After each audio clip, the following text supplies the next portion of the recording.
Have you ever noticed something strange? The moment you get what you've been wanting, your mind quietly moves on to something else. You save for months to buy something, you finally get it. For a few days you're excited, then one morning it simply becomes part of your life. Now you're thinking about the next thing. Why does this keep happening? At first, it seems like we're chasing more things, but maybe we're not. Maybe we're chasing more feelings. Think about the last thing you wanted. Before you had it, your mind imagined how life would feel once it was yours. It imagined relief, happiness, confidence, freedom. For a while, those feelings were real. But then something interesting happened. Your mind got used to them. What once felt special became normal. This happens more often than we realize. The first paycheck feels unforgettable. Years later, it's just another payday. The first day in a new home feels magical. Eventually, it's simply home. The first compliment stays with you all day. After hearing many compliments, they don't affect you the same way. Our minds have an incredible ability to adapt. It's one of the reasons humans survive difficult times. Pain slowly becomes easier to carry. Change becomes familiar. Life moves forward. But the same ability that helps us survive also makes it difficult to stay satisfied. Because once something becomes familiar, our minds stop noticing it. Have you ever wondered why you rarely notice the things you already have, but quickly notice the things you don't? It's almost as if the mind has a spotlight. Instead of shining on what is already here, it keeps turning towards what is missing. That isn't because you're ungrateful. It's simply how the mind tries to help us improve our lives. The problem begins when we believe every new desire is a message we must obey.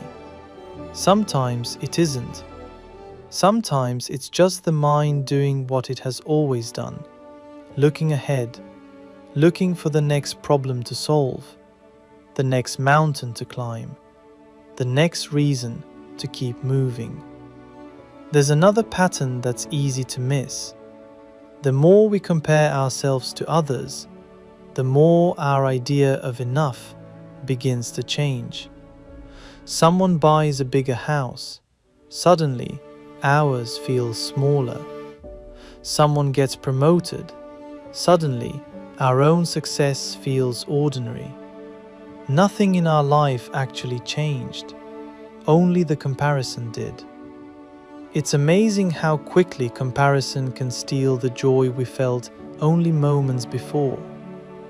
Maybe that's because the mind wasn't designed to know when to stop wanting. It was designed to keep searching, to keep improving, to keep imagining a better tomorrow. That's useful for survival, but it isn't always useful for happiness. Happiness asks something different of us. It asks us to pause, to notice, to appreciate, to experience this moment before rushing toward the next one. The goal isn't to stop wanting more. Without dreams, we stop growing. Without curiosity, we stop learning. The goal is simply to understand our own minds, to notice when a real dream is calling us, and when we are simply caught in another endless cycle of wanting. Because once you see the pattern, it begins to lose its power. You no longer believe that every new desire will finally complete you. You begin choosing your desires, instead of letting your desires choose you. Perhaps that is one of the quiet signs of wisdom, not wanting less, but understanding why you want what you want.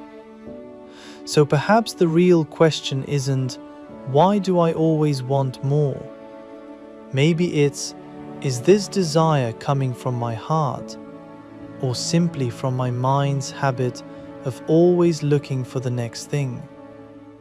Because the moment we understand the patterns inside us, we become a little freer than we were before. And maybe that's where today's reflection begins.